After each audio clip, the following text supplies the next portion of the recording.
we here at Old Town Books are thrilled to be doing live, in-person literary programming in the community of Alexandria. So we just want to say a huge thank you all for being here.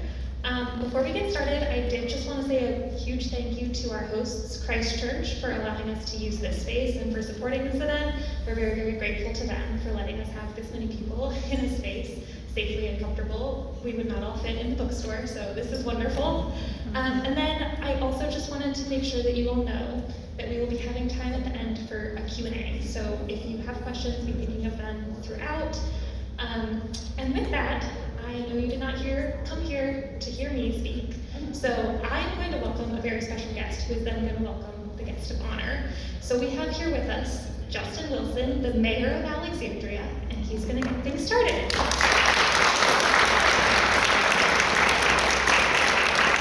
Good evening, everyone.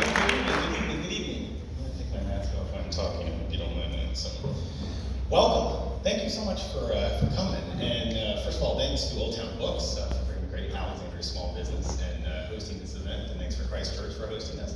And Danica, thanks to you for giving us a reason to have a great event tonight. So, and congratulations on your book. Let me first of all welcome a couple of folks who are up here. We have, Danica's an elected official, so we have to introduce elected officials when we're in the room, right? So, yeah, it's just the way it is. We have my former colleague, Delegate Elizabeth Bennett-Parker, right up here.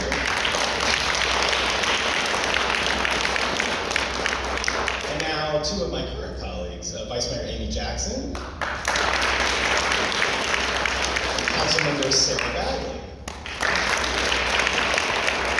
So we got like 3/7 of the Alexandria City Council here tonight, and I guess 2% of the Alexandria House of Delegates. So, yeah. All right. It's the good 2%, let me tell you. This is a really good 2%. Well, so thank you all so much for being here tonight and celebrating with Danica.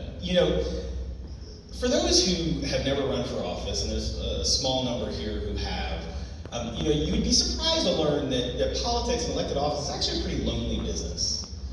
Running for office is everyone says, oh, you're around people all the time. How is it lonely? How is it lonely? So much of the work that you do to be a successful politician is one-on-one conversations that only you can do. Talking to activists, trying to convince them you're a viable candidate, talking to donors, trying to convince them they should give money to you, and ultimately on the front steps of people's houses, trying to convince voters to vote for you. And so much of that is a lonely one-on-one conversation that you just have to do by yourself. Your volunteer, your team can all help you, but so much of it is just getting out there and doing it. And it requires a lot of courage.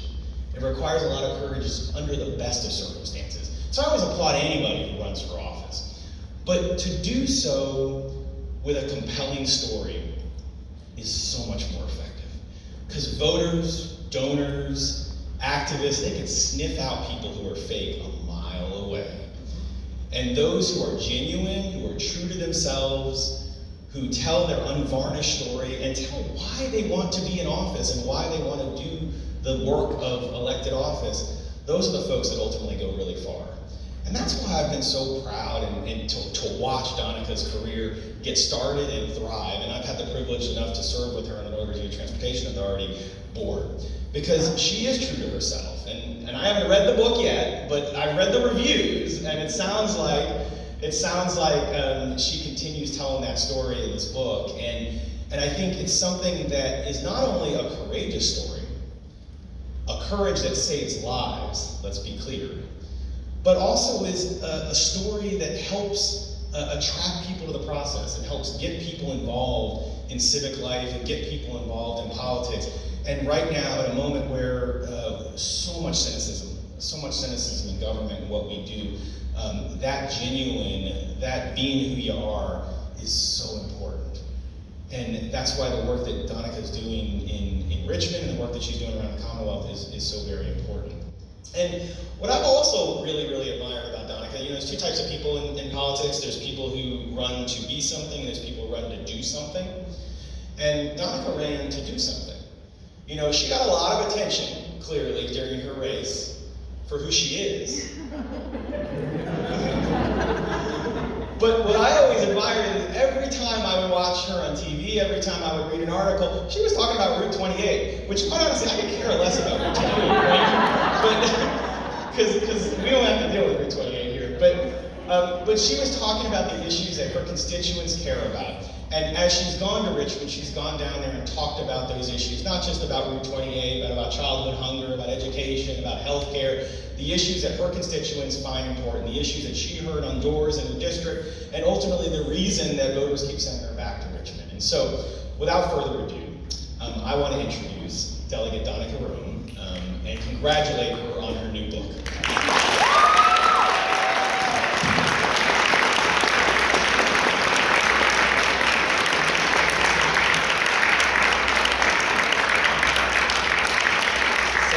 I am so grateful for my local government direct support band today. So please go to the one-man show that is Justin Wilson. He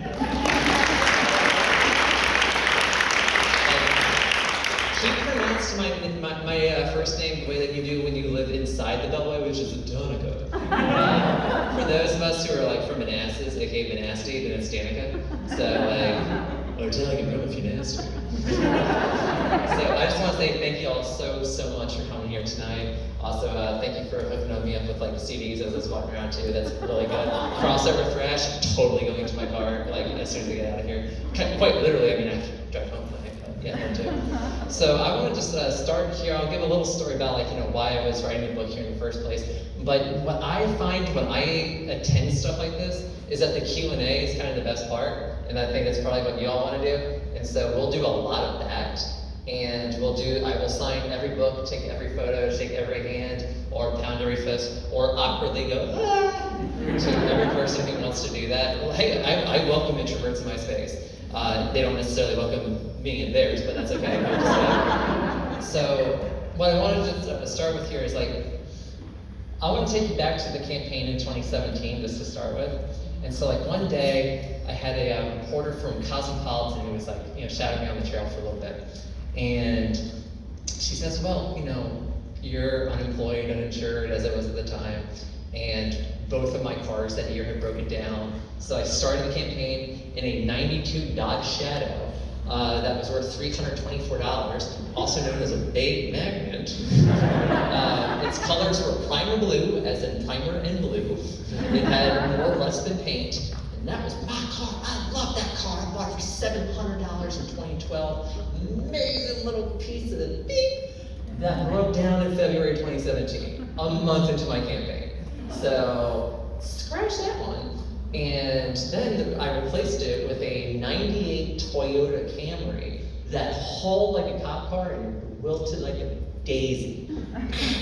And they wanted $3,500 to fix it when I bought it for $1,500. And I was like, the part of me being unemployed and uninsured, yeah, that's not happening, so that part's dead. And so I was like, now what am I gonna do? So it's the middle of my camp, it's the middle of the primary at this point. And I go, I gotta figure this out, what am I gonna do? So I was knocking doors in my home precinct, out in the woods in Yates Ford in Manassas. And my campaign, we didn't have a lot of money at that point. So you know what I ended up doing? Out in the woods where every house has at least an acre of property and stuff between, I got on my bike and I rode for 2 days. That chafed. So I stopped riding and I just walked. I spent the next 6 days walking in that precinct. Meanwhile, I was in a 4-way primary. 2 of the other people who were running, they were out raising me by tens of thousands of dollars. They're out mailing me 2 to 1. All this was going on. But I didn't see them out in the woods. And that's where I was. I was knocking doors. I was out hustling.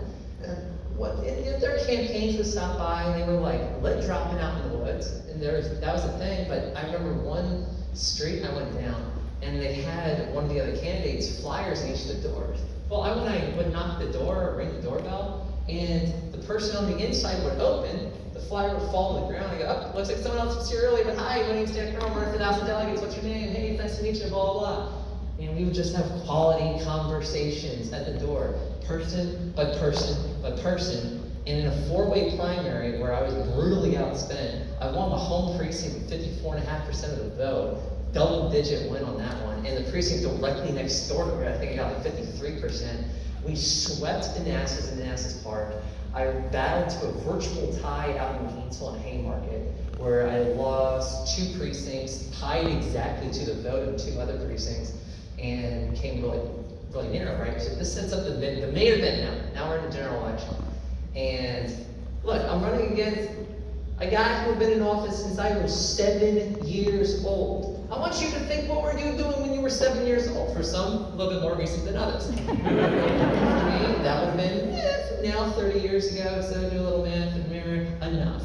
Well, long story short with it, he had been elected 13 times.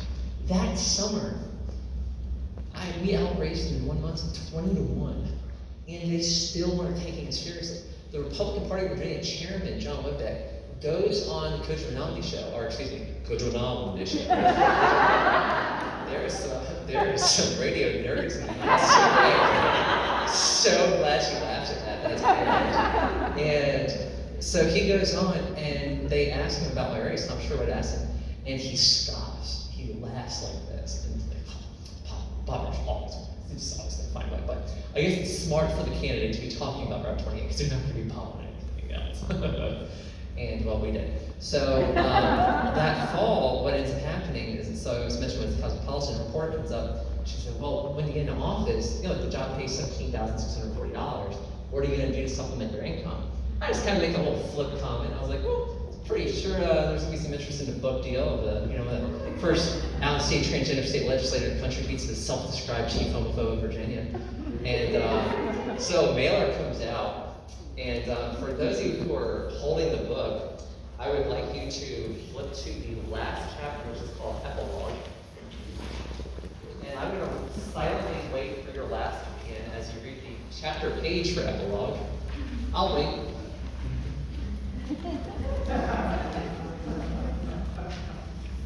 Epilogue. Danica Roem wants a book deal. Mail advertisement paid for by the Republican Party of Virginia, authorized by Bob Marshall, candidate for Delegate 2017. I wanted that on the cover of this book so bad. I wanted it to be on the jacket and just take up that back. That could have been the author photo and I would have been so okay with it. I would have just written it on my hand and gone like this. Or just I actually still have the actual mailer that came out with it, right? And that same mailer, it started, the headline of it, it said, and this is another one of the chapter titles, it says, Danica Roem, born male, has made a campaign issue out of transitioning to female. I thought the death metal effects worked there. That's for you, Chris. So first I read that. So when I saw that, I was just like, okay, I figure you were trying to take the most ridiculous way of saying, well, we're not the ones who are raising the issue, it's the delegate, just that it happens to be in black background with red scary font over it, and we're going to take black and white photos of all your color photos and line them up on the side, and we're going to make sure all 4 of them include that little rainbow bandana that she always liked to wear, the one that would later lose at O'Hare Airport in Chicago, damn. But when that all happened, all I could do, I had a choice in that moment, which is, do I just curl into a little fetal position, people attached me, I'm so sad? Or do I go, I'm gonna raise a ton of money off of this. That's what I did. We raised a ton of money off of that mailer, and the next one that they sent out that said Danica Roem in his own words. And when that came out, on the one hand, in trans world, we can be very, quick to become dysphoric, when we see stuff like that, when people attack us, when people say really awful things where they're trying to not only project their insecurities about gender and what they think gender is supposed to be onto the whiteboard that is our existence, whether or not they actually know us as people. But when they do all of that, what they are also trying to do is they're trying to make us feel bad about ourselves. They're trying to just convince us that we're supposed to be less than, that we're not who we really are, who we know ourselves to be. And so I flipped the script on it. And when they said that, I went, oh, yes, we're gonna die so much. And next thing you know, we got Julie Carey, who's the lead reporter from NBC4, from Washington here, to come on out to Manassas. And she sat down with me, and what I did was television is a visual medium. And my dear friends here, I was a reporter for 10.5 years. Now, I was print because I have a face for radio, so I went to print. And when she got there, what I decided to do was we took my yard sign and we put it right behind my left shoulder. And it said, Danica Roem for delegate, fix Route 28 now on it. And because television is a visual medium, I decided to keep pointing back at the sign every sentence that I said, because I figured one of those was going to end up on the news. And what I ended up getting onto there was when I said, our campaign is focused on this message right here. Welcome. Oh, no worry, coming in. This is free for all. By all means. So at that point, I'm looking at it and we're like, hey, so you're like, while we're trying to focus on those real issues of Medicaid expansion, traffic, jobs, schools, healthcare, all the rest, what does he resort to? He resorts to trash like this. Well, we're focused on this. And that made the news. Now, here was what was interesting. That night, when the story airs, Julie ends this 1.5-minute piece by saying, so what does Bob Marshall have to say? We don't know, because he will refuse to talk to us. This was someone who was very happy to talk to reporters for a very long time, who in this place was not, which was convenient for me because that made us look great by contrast. And they ran that story 3 times between that night and the next morning, 5 days out from Election Day. On the same day, we started advertising our two ads on NBC4. We happened to pick the right station, right time, everything fell into place. They gave us the equivalent of $18,000 of earned media, more or less, that we, kind of like did the math on everything. Coupled with the ads and everything, that was the day I knew we were going to win. I knew we were going to win that day. And I want you to just really think about that for a second. The day I knew I was going to win an election was the day I got attacked with a mailer that was trying to tell the electorate, transgender candidate is transgender! That's what I said. My God. Who knew? I was hiding it the whole time. I only thought maybe like the worldwide media attention we were getting from it was kind of a hint. But when Election Day came and went, there was another reporter from Channel 7 who came out and started interviewing people like, well, hey, why did you vote the way that you did? Why did you vote for Dan? Why did you vote for Raul? Blah, blah, blah. And there's one guy who does not fit who a lot of people would think would be my demographic of support. Older, middle-aged white dude, right? And he's just there, and he's just like, well, some people get in office for a long time, they forget why they're there. You gotta take care of the people. You gotta take care of your roads. That's what I was voting on. Sometimes it turns out that if you got a good idea, a lot of people don't really care what the identity of the person is who has that idea. They just want to know, what are you going to do? And throughout that campaign, I would say, no one cares what the gender of the person is who has the best idea to fix Route 28. They just want it fixed. And I said that to Michael Poe from NPR as he's in my car. And at one point, Virginia Public Media, and I point as we're going up the road, and I point and I show kids, all like, it wasn't even a turn, it was just like this backup that was going for miles at 2:30 in the afternoon. And I go, well, maybe if they put a unisex single-stall or multi-stall bathroom around 28, Bob Marsh might actually do something about it. So that ended up on air. And that same interview, it started with him coming into my car as I was cranking Death Rider by Anthrax and a song from the Rise of the Tyrants album from Arch Enemy. Fantastic, amazing. Not the best Arch Enemy album, that is Wages of Sin, but again, great album. And even Anthrax's album, that was before Joey Belladonna. Still, excellent album. It just happens to not be the same singer who would go on for a long time. But Danny Loper was on that album too, which is also recorded. Take notes, there will be a test at the end. I'm just saying, you can be your little metalhead nerd self and win a campaign. You can be an out trans woman and win a campaign. You can be yourself better than anyone else ever could because you're the only one who ever can. You can be yourself and succeed because of who you are, not despite it, and not for what discriminatory politicians tell you you're supposed to be. You be you better than anyone else ever could, because you're the only one who ever can. I want to let that one sink in for a little bit for y'all. I know what it's like to be afraid to just tell people who I was. I know what it's like to be scared with it all the time. I know very, very much what it's like to quite literally sit at a table and there will be one person and only one person in this room who is going to know exactly how the story is going to go before I even say my first word. Where I sit down and I go like this. And I go, I'm going to put all my dirt up here right now.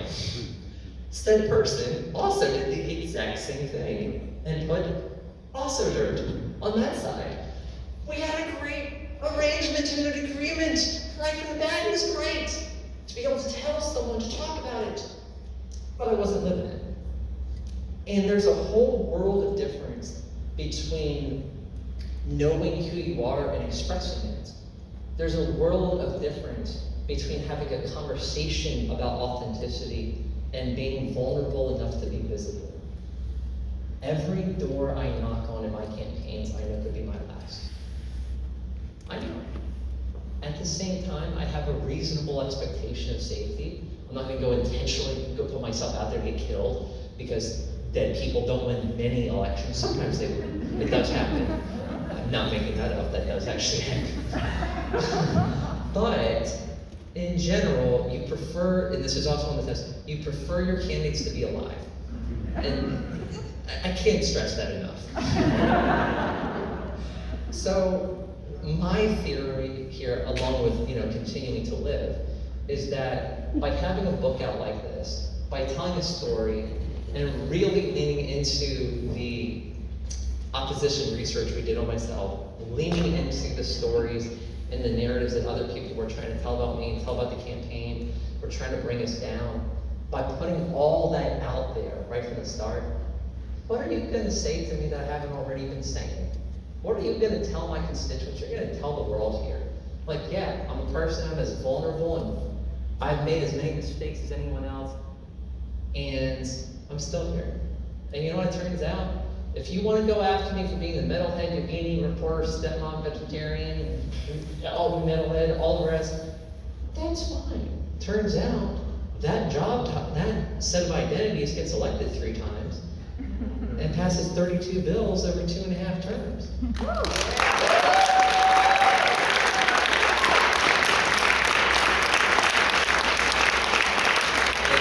Although I should note, I was on the kill list my first year because I flipped a seat, whereas Delegate Bennett Parker over here got 3 bills passed this year. So well done.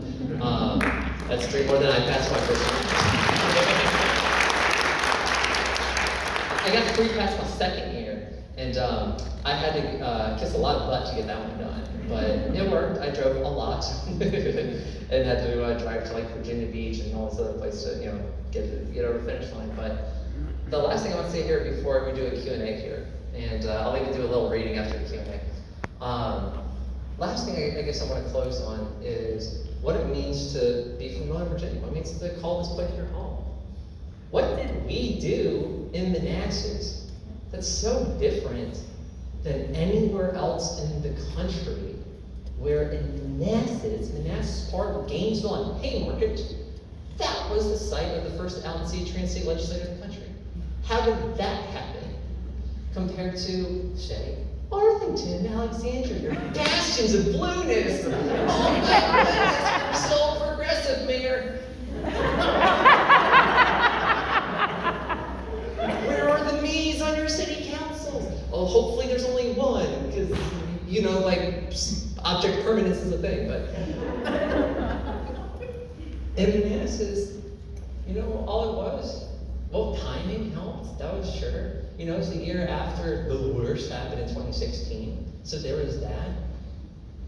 The change in demographics helped, sure. We had added, we were a substantially growing area, about 2/3 of the new people who were moving in, who were voters, to vote Democratic, and very, very culturally diverse. We have people from all around the world who call Western Prince William County home. And all that helped, sure. And, running against the self-described chief homophobe of Virginia who introduced, not passed, he didn't do anything with, but who introduced 4 anti-LGBTQ bills just in his last year in office alone, and 2 more a year before that. That was a good little contrast piece. But at the end of the day, for me, I'm a lifer from Manassas. I covered the area for more than 9 years as a reporter. It's home. It's home. It's for some of y'all who saw the Raleigh documentary about the end of my campaign in 2017. So the reporter, she goes, "Why stay?" And my brows kind of furrowed for a second. I'm driving my car. Because it's home. We don't get to change the way things work if we leave. We don't get to change our hometowns from afar all the time. Sometimes we have to go because it's not safe. Not every person here is running for office, wants to run for office, has any interest in running for office. But every person here does know what it's like to have to go through loss, to have to go through trauma, to go through sadness, to go through separation, to go through something that just wasn't supposed to happen. And the question you have at that point is, do you let that consume you? Do you stay in fear, or do you do something about it? I spent 3 decades of my life too afraid to be myself to so many people. And it turns out, you know what happened after I came out, after I started transitioning? So I started therapy on November 21st, 2012 in Fairfax. I found someone who actually specialized in trans healthcare. She's a doctor. She's close to my age, all that. Amazing. Second, and this is actually true, as I'm looking out this window right now, that's where I get my laser hair removal done, so that's it. I'll tell you, there's no reminder that you're alive like having a laser shot in your face. Especially like right here. That's just your face. I'll tell you that going through an entire transition, going through reintroducing myself to people. I even have someone from my family who's here tonight having to reintroduce the first people I told my family he was here. Reintroduce myself to friends. I was in a band. We had played shows for 12 years. Reintroducing myself to an audience. All of that happens, but here's the thing. Yeah, I did that with a different sense of self as I was going about, trying to figure out who I was on stage, trying to figure everything out. But I like to think it's a little bit relatable for anyone here who's had to keep introducing themselves to someone new, and for you to figure out who you are. I know there's a number of trans and non-binary folks here today. Awesome. I know there's a number of just out gay people and just LGBTQ people in general. Great, welcome all. We even have some cishet folks. That's cool. Yep. You are also here. And at the same time, don't we all have to make introductions at some point? Don't we all have a point of first contact at some point where people get to know us?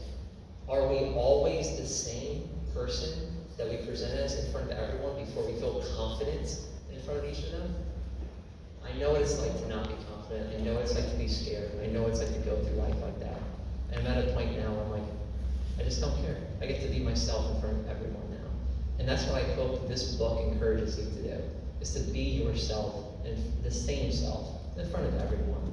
Own your narrative. Don't let someone else tell your stories for you. And if they do, then run against them and unseat them.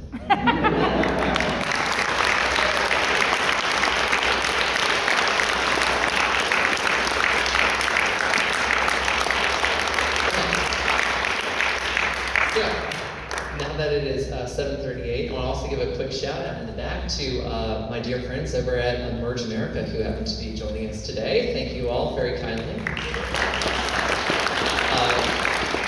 On February 22nd, I took over as the new executive director of Emerge Virginia, so my job is to train Democratic women to run for office. And when Emerge America had a quick conversation about, well, should we train trans women? The conversation roughly went like this. Should we train trans women? Well, We train women. Trans women are women. We train trans women. Okay. love nerds. So with that, I'd like to do a Q&A with y'all. So just raise your hand. Yes, in the back. Let's start. Be bold. Hi. Would you like to stand up so everyone can see you? Sure. Thank you. I'm a big fan. So, what's your favorite Opeth album and why? And which song is the best one? My favorite Opeth, as in from Stockholm. You mean progressive death metal extraordinaires? Although they don't play the death metal part, they're just progressive rock / metal now. Yeah, we can do this one. Like, how much time you want to give me? So, favorite song, Drapery Falls from the Black Hole Park album. So just to start with. However, I named my cat Melinda after the still life song Face of Melinda from 1999's album, or for the album called Still Life thing. But Wreath and Deliverance from the Deliverance album, best 1-2 combo in their entire catalog. Love it. And, by the way, their mostly acoustic, kind of acoustic electric album, Damnation, I've listened to that one, the soft album, more than all the other ones. I used to go to sleep to that album. Came out in 2003, it was delightful. I feel very strongly on this. And I also saw Opeth last year, matter of fact, over in DC with Mastodon. Oh my God, you were in there? Somebody doesn't follow me on Twitter, it seems.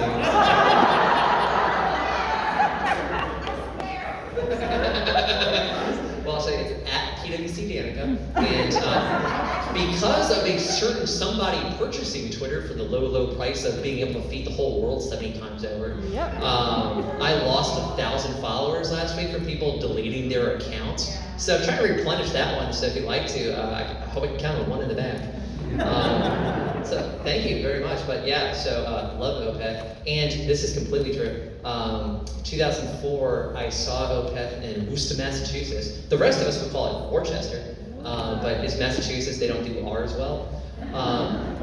And they're playing at a place called Palladium. I'm sure Metal Chris is very familiar with our New England Metal Fest things there. And when they started playing the Drapery Falls, it was so beautiful. I said out loud, I have to start playing guitar again. And then I did. And hence how I had a band, and hence how I got elected. I mean, so like that Opeth show completely like turned my world around. And seeing Opeth in 2003 in New Jersey was the first time I saw Lacuna Coil because they were direct support for them, and I would see them over 50 times. I'm so jealous. I've only seen them once. And we should be friends. And you should buy Nightwish tickets so I'm not going by myself on May 10th. That would be delightful. Otherwise, I will see you at Maryland Death Fest on May 28th or 29th, whatever they have tickets for. It's the one with Bloodbath and Carcass. Maybe Metal Chris has. Okay, next question. Thank you for that. If you are following the game of can you make Danica go on a tangent, the answer is Opeth. I just had a question. Yeah. As a parent of parent's child, what can we do here in the state of Virginia to make sure our kids are getting the right health care, getting respected as far as pronouns in school, and not begging them. Also, as far as like access to health care, because as you know, the healthcare system is very biased. So what can we do as parents to help our trans kids? Well, the first thing is you can make sure that bad politicians don't win elections. And that they don't get into the majority. Straight up, politicians who attack trans kids shouldn't be politicians. That's the antithesis of constituent service. You don't single out and stigmatize the very people you're going to represent. Just, you don't belong in office at that point. Just period. And, well, I mean, my predecessor found out that out hard way, so there's that. Now, what I'll also tell you with this is we passed my bill, HB 1429, in 2020 that explicitly prohibits discrimination against trans people on health insurance. And so that is law-abiding here in Virginia. And because of that, we actually got Medicaid to actually start even covering just like transition-related surgeries, which is great. In terms of your question about what you can do as parents in general, first thing here is that while some people are trying to co-opt the phrase parental rights as code for we want to pick on trans kids and other groups we don't like, well, parents of trans kids also have parental rights. And that includes the right for them to take care of their kid and make sure that their kid's welcome and accepted.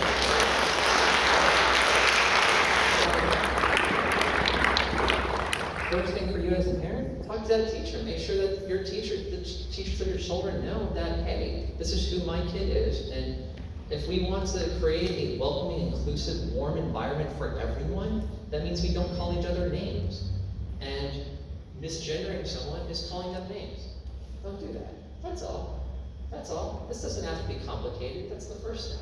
In terms of the healthcare part, look, the fact of the matter is, politicians interjecting themselves into your healthcare, into your kids' healthcare on this, I have to ask, why is the small government party, in this particular case, trying to fit themselves between the decisions between you adopting a child?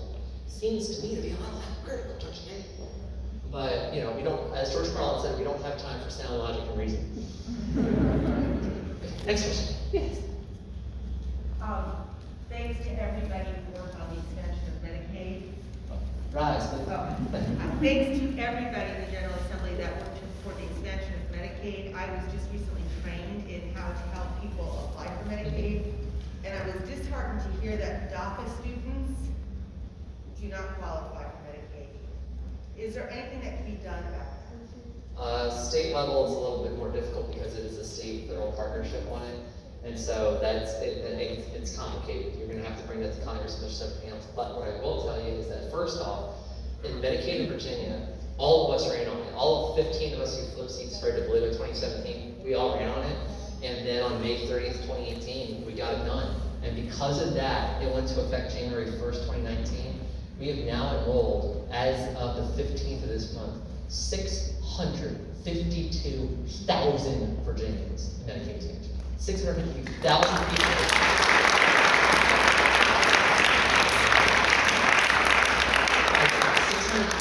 650,000 people who were not left uninsured during a worldwide pandemic. That's a big, big, big deal. And like I said, I was uninsured for 2.5 years. When I was sworn into office, I was uninsured for the next 3 weeks after that. That was bad. But, you know, just don't live like that. But in terms of, for undocumented students and for dreamers, and for DACA kids in general, we've actually passed a few bills that are very pro DACA kids and dreamers, like making sure in-state tuition, for example, is available for them. And we're going to continue making sure that we are going to absolutely fight like hell to make sure that people know that they are welcome. Because, look, I represent Manassas Park. Manassas Park is one of the most Latino-heavy areas in the entire Commonwealth of Virginia, if not the most. And 2 weeks after I won my first election in 2017, we had, we did a tour of all the Manassas Park City Schools in one day. And I had 4 kids come up to me that day, asking me about my position either on DACA or the undocumented in general. And there was a kid, he was in 8th grade, he stood against the wall, and he asked that question, and he kind of went like this. And as he did that, I could tell that it applied to him. And I said, well, and he goes, well, what's your stance on the undocumented? And I go, well, for you personally, well, I'm glad you're here. Because I don't know how you got here. I don't know what your backstory is. I don't know how your parents did. I don't know why you're in Manassas Park. What I do know is that you are here. And it's my job as delegate-elect, now delegate, to serve you, to make sure that you can have a good education here. So if you want to go to college, you'll be able to do it and be able to afford to go. If you want to go into the workforce, you'll be able to do that. If you want to have a home and call this place your community, you'll be able to do that. So to you, I say, welcome. I'm glad you're here. How can I serve you? And he lit up. When was the last time any politician in greater Manassas at that point have been going up to undocumented kids and saying, welcome? There's just little things we can do like that.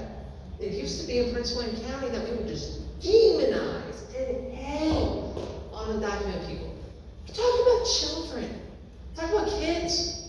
And now I'm hearing one of the people who actually, in 2007, 2008, that time frame, was the guy who was trained to deny social services to undocumented people, is now considering running for the House of Delegates.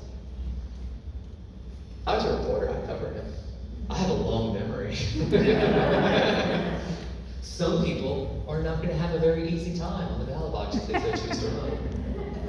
But I'm also going to make sure that the sort of tone and tenure that we've set as president in office, where we unabashedly welcome my constituents, regardless of their citizenship, regardless of how they got here. I welcome everyone who lives in the 13th district. And my only thing I say to them is, welcome, glad you're here.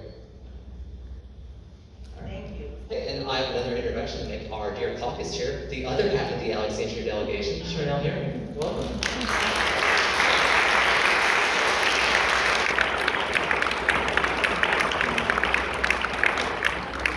All right, who's next? Yes. All right, so you'll go first. Go ahead. Listening to you. Right. Caucus rules. Listening to you, our national party is not speaking so unabashedly, so clearly. What do we do about this? Because, I mean, National Democrats... Run for office. No, run for office. You want to see change? What savior are you waiting for? Who do you think is going to be that person that's going to change the world for you? You need to do it. He's great, actually. Yeah, I mean, look on, absolutely. But on the state, and just the incoherence of the message, the crouching in fear that you described, you know, it's worrisome. And I like to think that out trans women don't have the luxury of cowering in fear. It's just otherwise our entire everyday is just going to be spent as going, oh God, I can't do things today. Or I can stand up in front of you here and for whatever stupid twig I have, I keep putting my hand in like the side pocket as I'm doing it. But I mean, like, you got your thumbs in your belt, so I just feel like this is just like, okay. We're just gonna call this Casual Thursdays. So, yeah, but no, like, the thing that we can do for National Party, you don't like your politicians, go make new ones. That means putting yourself on the ballot.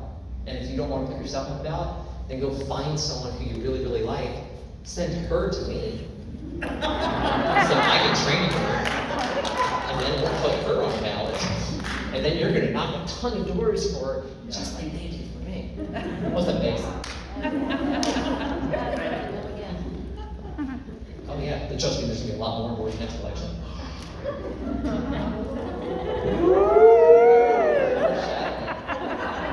Stay tuned and come back May 9th for the exciting conclusion of that forbidden. All right, who's next? Yes. In your opinion, is it possible to not permanently damage the family relationship if a family member who thinks they have some sort of authority over you insists that you dead name or misgender another one? So the question on this is it possible not to damage a relationship if someone who thinks they have authority over you is going to insist on dead naming or misgendering someone? The first thing I can tell you on this is that the dynamics in a household change person to person, household to household. I cannot give you a one-size-fits-all answer to that. I can't. It's impossible for me to do that. What I can do is refer you to the part of the book that I wrote where I talked about the difference between recognizing toxicity of people who are approaching you with malicious intent in terms of dead naming, in terms of wanting you to hurt, and the difference between someone who is just trying to learn and they're coming around to it. It's a new concept for them. For a lot of those folks, they're not the woke goddesses that all of us are in essence. What's up, Mayor of Alexandria? We got social on this guy. But in the second wokest part of Virginia here, what I would tell you is when someone's just trying to come around, the conversation's new. The idea is new to them. Allow grace. Be patient. And you're going to be in a place where you're really going to want to say, can you just get it right? In my 5th year in office, on the same day in March, 2 of my colleagues, one Democrat, one Republican, misgendered me an hour apart.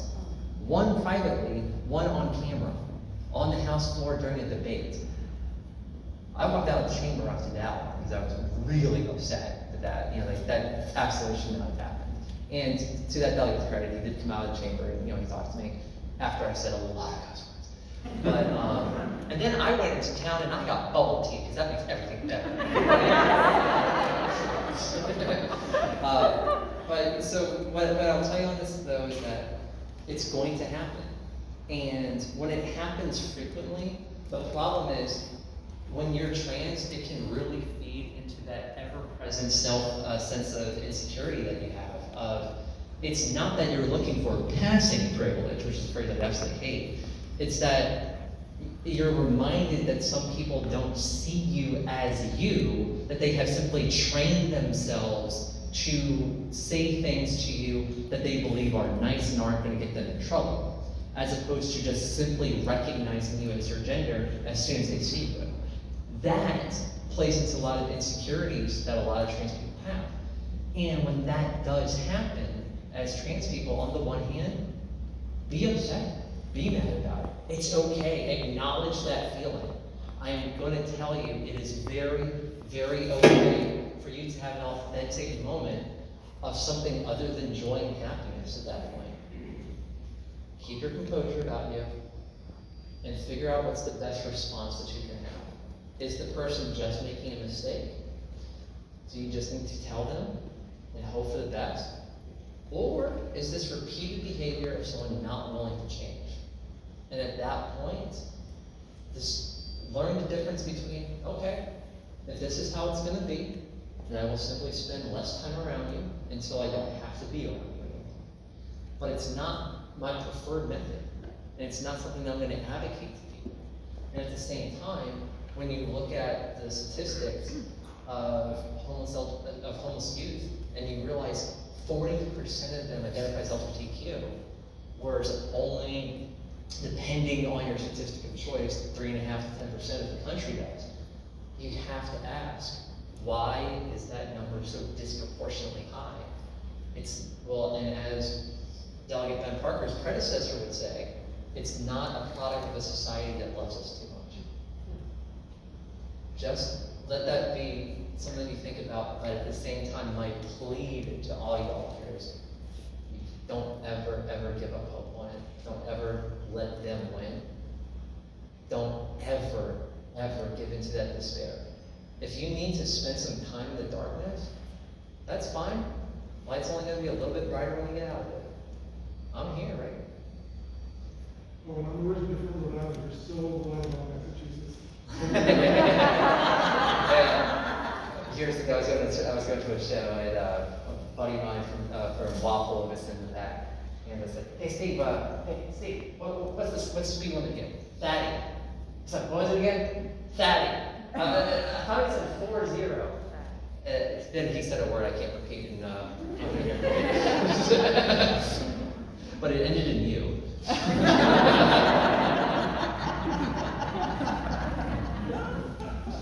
All right, so who's got next? Yes, hi. Would you like to use mine? What's your favorite yoga pose? What's my favorite yoga pose? My favorite asana? My favorite asana is actually shoulder stand, which I'm not going to do here because I'm dressed. But instead, what I would say for a standing pose is actually a warrior two. So if you're going to do your warrior two right, I'm going to have to put the mic down for it. And speak with my heavy metal front woman voice! / stepmom voice. So first, as you're going into it, and you're bringing fingers out, remember to look at the end of your middle finger on this side. You're going to bring out here, shoulder aligned, or make sure your chin is aligned with your shoulder, arm is straight out coming from here, and as you lean into it, you're going to flip your pose, and you're going to your warrior three. Nice and graceful. Look up, touch that top of the boot, and go, this is going to hurt if I hold it too long. Come back in. But remember balance, right? So we have to do it the opposite way as well. So we go into this way.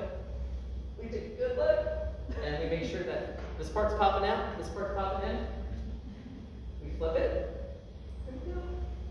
And up we go. And when I ran Darkest Yoga, where we had heavy metal as part of our yoga practice, we would do that pose to Slayer and Amon Amarth. So, and it's very fun. But thank you, that's a great question. What's your favorite yoga pose? Tree pose. Tree pose. I love tree pose. So if you're gonna do you want to do a tree pose with me?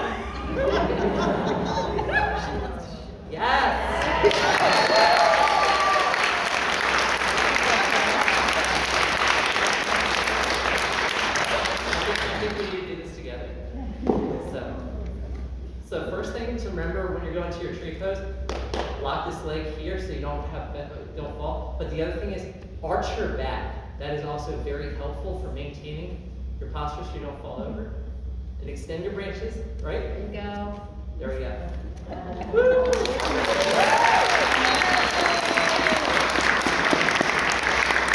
we go.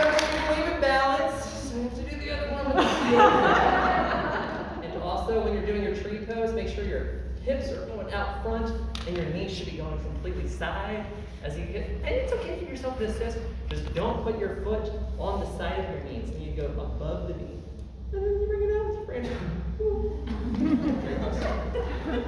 All right. Opeth and yoga questions are my favorite. Nice job. Okay, who's got next? Yes. Yeah, hi. Hi. So as a parent of several queer kids, it's just been horrifying watching state after state passing these bills attacking youth and their families. How is your opinion, how likely is that going to happen here in Virginia? Not as long as we keep at least one chamber of the state legislature Democratic.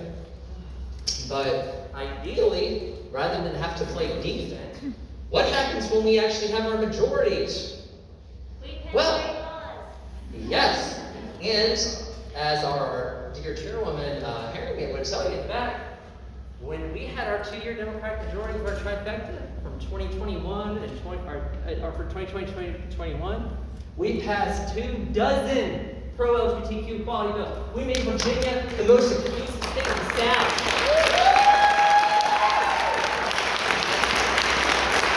We made Virginia a nationwide leader in LGBTQ equality.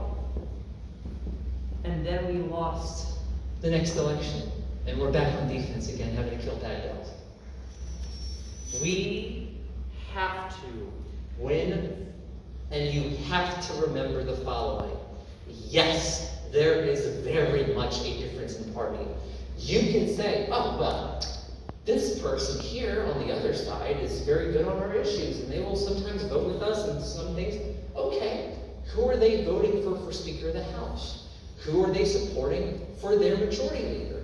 Because those are the people who are going to determine whether good bills are allowed to come to the House floor for a vote. And then you know what happens?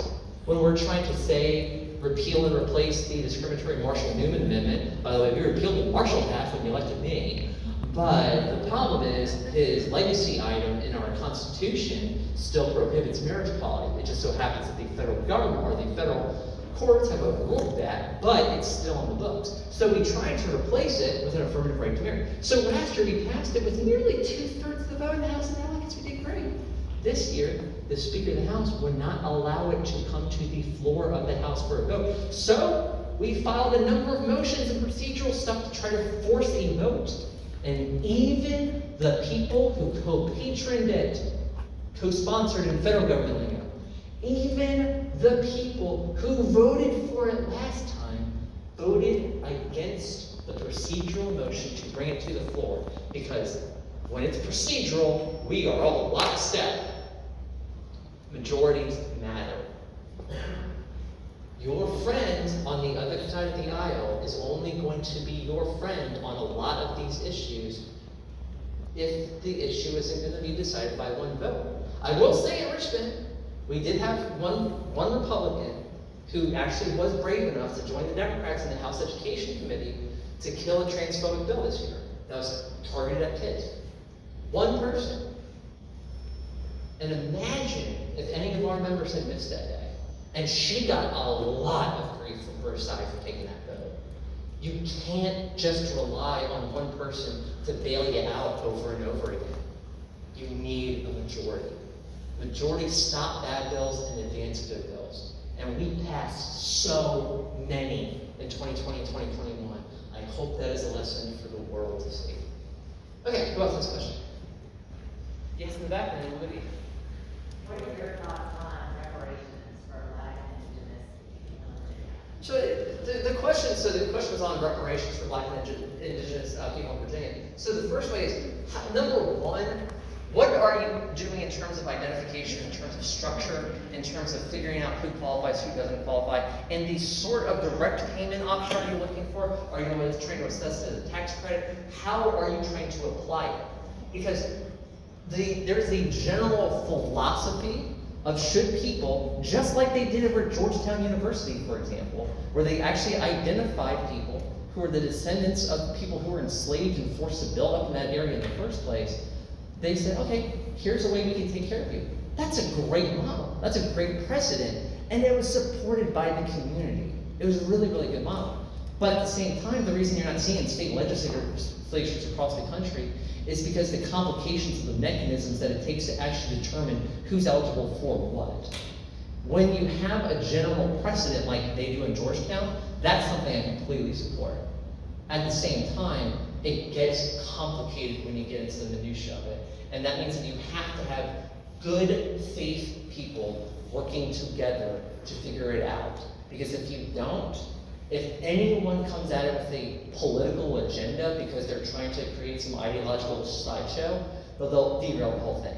You have to have people who are going to sit down and actually work out the mechanics of it. Okay, yes, you're next. So, I'm a lifelong metalhead. I'm a few years older than you, so I can talk to you a lot. For me, it was only since I was 14, but I that's can cool. talk to you a lot about a lot of stuff and have a lot of fun conversation, but that's not what I'm here for. I live in a little further north from your district. I live in Eastern Mountain, so I can grumble a lot about Route 28. I do that for quite a while too, but that's not what I'm here for. What's top of mind for me is, as a father of one student who's at Christopher Newport University, and one student that's at James Madison University. That's where I have what's the most important identity for me at the moment. And top of mind right now is mental health. Is what? Mental health.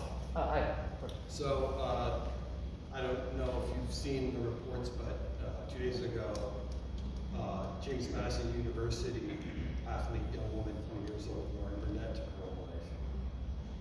It's, I think, the third suicide that they've experienced on that campus in the last recent months.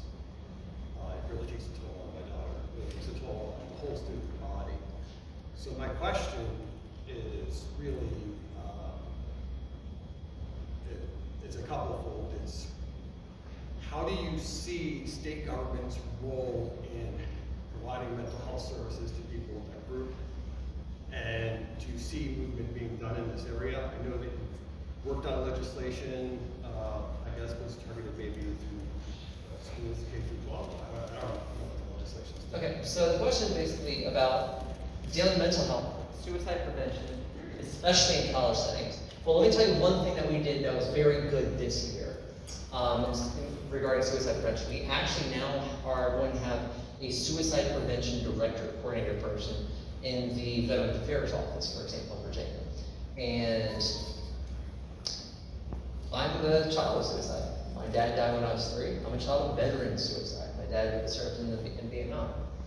And I wrote about that extensively in this book. And that is something that informs my worldview very, very, very much. It informs my sense of empathy to come with it. And when we're dealing especially with college students, I had to get to too many funerals when I was in college. Some accidents, some not. I know. The thing is, there's a lot we have done through the Deeds Commission, especially regarding mental health, that is good. Especially where we now have better connectivity between facilities when you're looking for psychiatric beds that are open. We still have a lot to do in terms of actually implementing everything from the Deeds Administration, or from the Deeds Commission. And this would directly affect college settings in this case, is that when someone is having an episode and someone is showing suicidal ideation, or they're experiencing it to that level where they're an imminent threat to themselves or someone else, that they would be able to immediately be able to find an open bed space in their appropriate area, number one. Number two, have the staff on hand to be able to care for them, which is severely lacking at our facilities across the state right now because of two things. Number one, you can argue pay and you will be correct to a point. The problem is the workforce development part of it, where you just, it can burn you out so much, you have significant turnover in it. When you have the problem of lack of resources dedicated to it, and you have a lack of people there to administer, you can have all the beds you want, but if you don't have good quality staff who understand trauma-informed care, for example, who've had ACEs training, for example, you're not gonna get the best outcome in terms of making sure that, number one, that person's getting immediate help. Number two, they're in a position where they're gonna be able to identify themselves when they can self-commit, for example. And number three is making sure that on a college campus setting, that not only do you have counselors, professional people who are on campus doing it, but you also have people beyond healthcare settings who are trained to recognize the signs of suicidal ideation among students.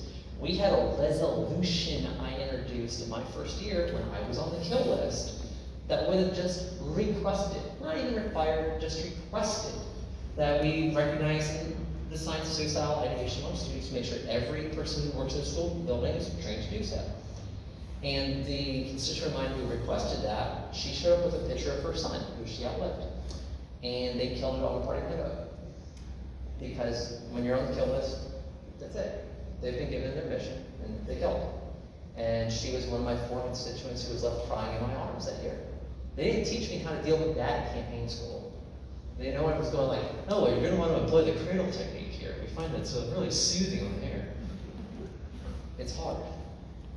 And for me personally, I like dark humor. I like a lot of gallows humor style because it's been a coping mechanism.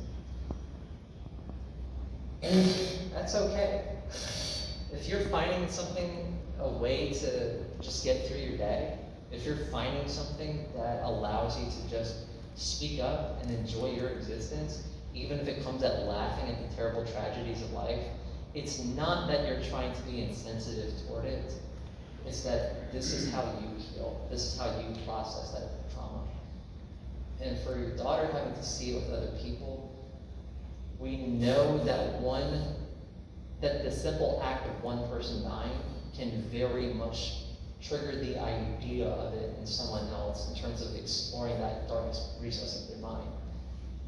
And it's impossible to prevent it at that point when it's already happened. But what you can do is when you are experienced in terms of how you deal with trauma, that you know the steps to take to make sure that you're processing it in a healthy way that can hopefully help someone else too. And I say this just as someone who's been through a lot of it. I know, I've been dealing with this since I was 3 years old, and I've had to go to way more funerals than weddings in my life. I'm 37 years old. At the same time, I will also tell you, there is very much a light at the other end. There's very, very much so many people who, regardless of their training, they will throw everything that they have away for the day, and they will take care of you, and they will love you, and they will do whatever they can for you. The best thing that you can do in that case, when you see someone who's hurting, you see someone who's struggling, be that person. Give up everything else you're doing. Just be there physically for the person. Make sure they get through the night. I had to do that just a couple of years ago. No regrets. The person's one of my best friends in the whole freaking world. It's actually going to mention the acknowledgements in the book. And I would do it again in a heartbeat. Alright, so let's take one more and then we're going to start signing. Yes? Hi, what does community joy look like for you? What does community joy? Can you define community joy? Well, I guess it depends how you define community, but what's your vision? Like, what is that joy? Like, what is that vision? Well, to go from a downer to an upward pitch. And I didn't even have to have additional alcohol for that. No, community joy for me is when we celebrate the fact that we're still here. I want to end this portion of the program before we go into our signing with a quote that, no, Christian now, because it is from an in-between track on Life of Agony's album, The Sound of Scars. And the predecessor to The Sound of Scars, in terms of the storyline, it was from an album called River Runs Red. And you find the story about this teenage boy.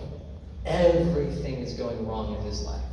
Abusive household, girlfriend dumps him, he's getting kicked out of school, losing his job. Everything goes so wrong until one night he goes to the bathroom, turns on his music, drip, drip. So the band posed a question and said, well, what if he lived? What if he survived? What would he be like 25 years from now?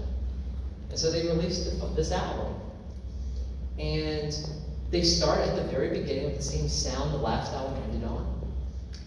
You hear the paramedics come in, you hear them take him out, and you hear him adjusting as an adult without him ever saying a word, by the way. And you see him as he is struggling.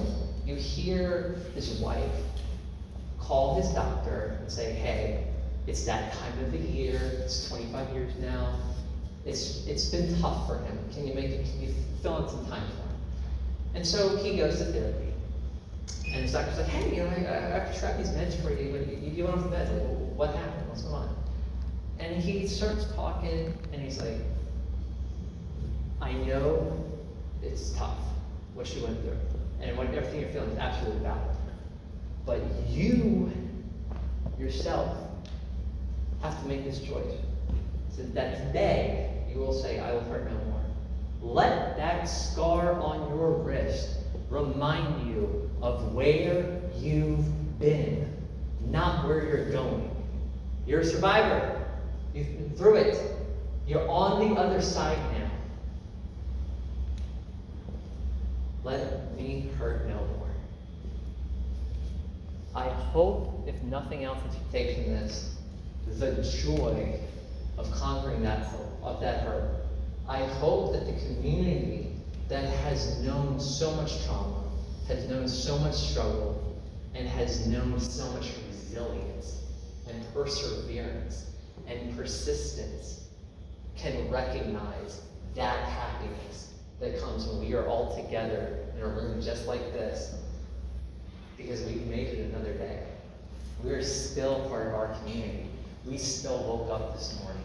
We still decided that we weren't just going to be on the internet and bitching tonight. I mean, we will also do that. But we're going to do something else first together. And that means we're going to be here, and we're going to celebrate our joy as our community and our family. Thank you.